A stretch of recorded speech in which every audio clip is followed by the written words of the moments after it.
Seid gegrüßt!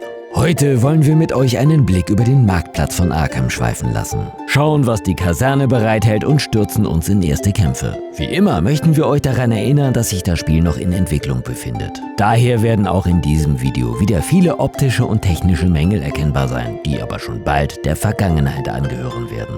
Gerade wollten wir ein weiteres Gebäude in unserer Siedlung errichten, aber hatten dafür leider nicht genügend Ressourcen. Ein Lagerhaus musste her, denn aktuell landen alle angeschafften Materialien auf dem Lagerplatz unseres Haupthauses. Dort können wir nur begrenzt Bau- und Rohstoffe unterbringen. Wir können dementsprechend auch nur wenige Handelsgüter auf dem Marktplatz einkaufen, wie ihr oben links seht.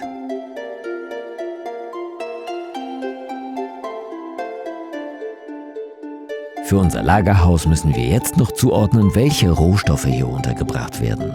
Aktuell können wir 2 Slots mit Nahrung und anderen Ressourcen bestücken. Mit dem Befüllen dieser Slots steigen auch unsere Lagerkapazitäten für die entsprechende Kategorie. Mit jedem Level, das wir aufsteigen, vergrößert sich das Lagerhaus und hat am Ende Platz für bis zu 5 Slots. Jetzt können wir mit dem Handel beginnen. Auf dem Marktplatz sind immer alle Ressourcen zu finden, die wir mit unserem aktuellen Level bereits freigeschaltet haben. Wie das Levelsystem funktioniert, erklären wir in einem anderen Video genauer. Im fertigen Spiel wird es eine Option zum automatischen Ein- und Verkauf geben. Das ist aber in dieser Version des Spiels noch nicht implementiert. Sobald wir Güter auf dem Marktplatz kaufen, sind sie sofort im Lager verfügbar. Andersherum verschwinden verkaufte Güter ebenfalls unmittelbar aus selbigem. Wir haben außerdem die Idee, einen Händler einzubauen. Dieser würde mit seinem Pferdewagen durch das Dorf fahren und die Preise während seines Aufenthalts beim Einkaufen senken bzw. den Erlös beim Verkauf erhöhen. Neben Baumaterialien und Lebensmitteln sind auf dem Marktplatz auch Rüstungen und Waffen zu finden. Mit der Option 3D-View können wir diese auf Wunsch genauer unter die Lupe nehmen. Diese Art der Handelsgüter können wir allerdings nicht einfach im Lagerhaus verstauen.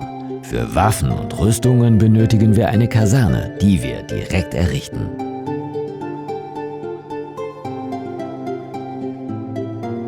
Nicht nur unsere Ausrüstung hat hiermit ein Dach über dem Kopf, sondern auch unsere Soldaten. Je höher unser Level ist, desto mehr Leute und Ausrüstung können wir unterbringen, ähnlich wie beim Lagerhaus. In unserer Kaserne machen wir Platz für 2 Waffenkammern und eine Unterkunft. Da wir noch nicht in Ausrüstung investiert haben, können wir aktuell auch noch keine Soldaten rekrutieren. Während wir das im Video ändern und auf Shoppingtour gehen, erzählen wir euch schon mal ein wenig über die Rekrutierung. Es gibt aktuell 3 verschiedene Arten von Soldaten, die sich für uns in den Kampf stürzen. Zu Kriegern können alle Dorfbewohner ausgebildet werden, die keine Arbeit haben. Diese dauerhaften Krieger benötigen eine Unterkunft, so wie die wir eben in der Kaserne festgelegt haben. Unterkünfte können aber auch in einigen Burggebäuden bereitgestellt werden. Krieger werden von euch mit Waffen und Ausrüstung ausgestattet und regelmäßig mit Gold bezahlt. Bannpflichtige sind Dorfbewohner, die zwar bereits eine Arbeit haben, aber von euch trotzdem Ausrüstung in die Hand gedrückt bekommen. Solange kein Notstand ausgerufen wurde, gehen sie ihrer normalen Beschäftigung nach. Kommt es zu einem solchen und das Dorf verbarrikadiert sich in der Burg, dann und nur dann greifen sie zu den Waffen. Sie kosten kein Geld und brauchen auch keine zusätzliche Unterkunft. Ihre Ausrüstung kann aber auch nicht anderweitig verwendet werden. Söldner stehen uns jederzeit zur Verfügung, unabhängig davon, ob wir Unterkünfte bereitstellen können. Gegen eine hohe Einmalzahlung unterstützen sie uns für einen begrenzten Zeitraum. Sie bringen ihre eigene Ausrüstung mit, können aber auch nach unseren Wünschen mit zusätzlicher Ausrüstung ausgestattet werden. Sie kommen von außerhalb, sind also keine Dorfbewohner und verlassen uns nach kurzer Zeit wieder. Ob man ihnen zusätzliche Ausrüstung zur Verfügung stellt, sollte daher gut überlegt sein. All diese Gruppen zählen zu unseren Soldaten. Diese können von uns individuell ausgestattet werden und wir entscheiden, welche Ausrüstungsgegenstände zusammenpassen. Nur einige wenige Regeln geben eine Richtung vor. So rüsten wir bei einem Zweihandschwert keinen Schild aus und verzichten auf Pfeile, wenn kein Bogen ausgerüstet ist. Jede Waffe und jedes Rüstungsteil bringt Vor- und Nachteile mit sich, die die Werte Angriff, Verteidigung, Ausdauer und Geschwindigkeit beeinflussen. Die Reichweite hingegen wird ausschließlich von der verwendeten Waffe bestimmt. Sind unsere rekrutierten Soldaten einsatzbereit, können sie unsere Befehle entgegennehmen.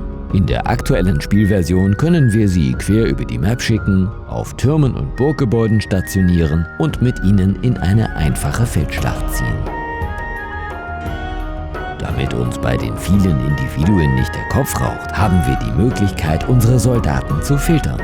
Mithilfe des Filters können wir eine primäre und eine sekundäre Auswahl treffen. Unten links sehen wir eine Übersicht mit allen ausgewählten Soldaten. Wir können jetzt zum Beispiel entscheiden, dass wir nur die Soldaten mit Schwert und Schild befehligen wollen. Alle anderen bleiben weiterhin selektiert, reagieren jedoch nicht mehr auf unsere Anweisungen. Das Kampfsystem steckt noch in den Kinderschuhen. Die KI der Soldaten ist darauf bedacht, so weit vom Gegner entfernt zu bleiben, wie es für die eigene Waffe angemessen ist. Bei Angriffen blocken sie und schlagen im passenden Moment zurück. Treffer müssen physisch erfolgen. Schläge auf Schild oder Waffe kosten den Gegner Ausdauer, aber keinen Gesundheitsschaden. Für den Fern- und Nahkampf ausgerüstete Soldaten wechseln ihre Waffen automatisch, wobei die Logik, nach der Fernkämpfer agieren, gerade noch im Aufbau ist. Wenn es soweit ist, wird es noch ein umfangreiches Video zum Kampfsystem geben. Dann hoffentlich auch mit den ersten Belagerungsgeräten. Bis dahin, gehabt euch wohl.